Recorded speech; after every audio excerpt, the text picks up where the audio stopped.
For more on the security agreement, we turn to Eric Davis, a specialist on Iraq and a professor of political science at Rutgers University. Professor Davis, thank you for being with us. Very pleased to be here.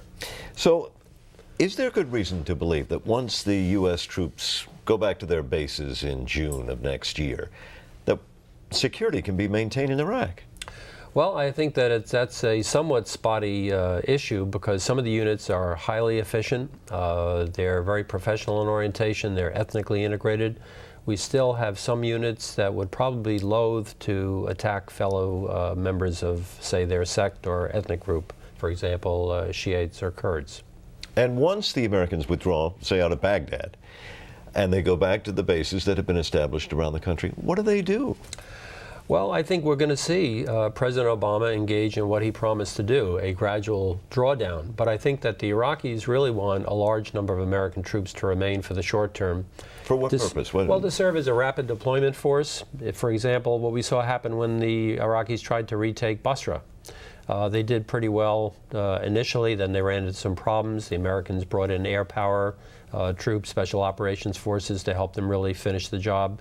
So I think that's one element. The other element is that the training that the Americans provide, not just for the Army, but for the police, that's critical. Mm-hmm. So they want those people around there to make sure that their Army's up to snuff. Remember, they have a lot of neighbors who are not necessarily well-intentioned. Let's think of Iran, for example. And they want to make sure that they can protect themselves. In the past couple of weeks, we've seen an increase in the number of bombings, violence taking place in that country there. How is that likely to change the movements of American troops?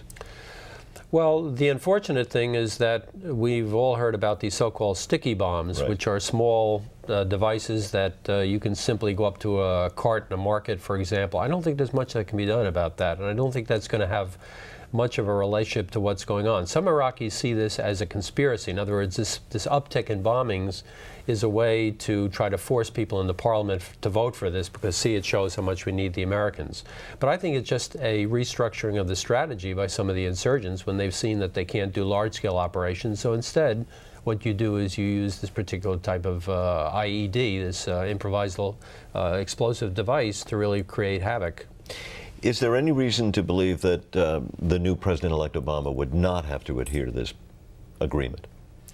No, I don't think so. And I think the very fact that he met with Prime Minister al-Maliki, which is very smart, during the electoral campaign, shows that they're really on the same page. Professor Davis, thank you very much for speaking. My pleasure to being here. Thanks.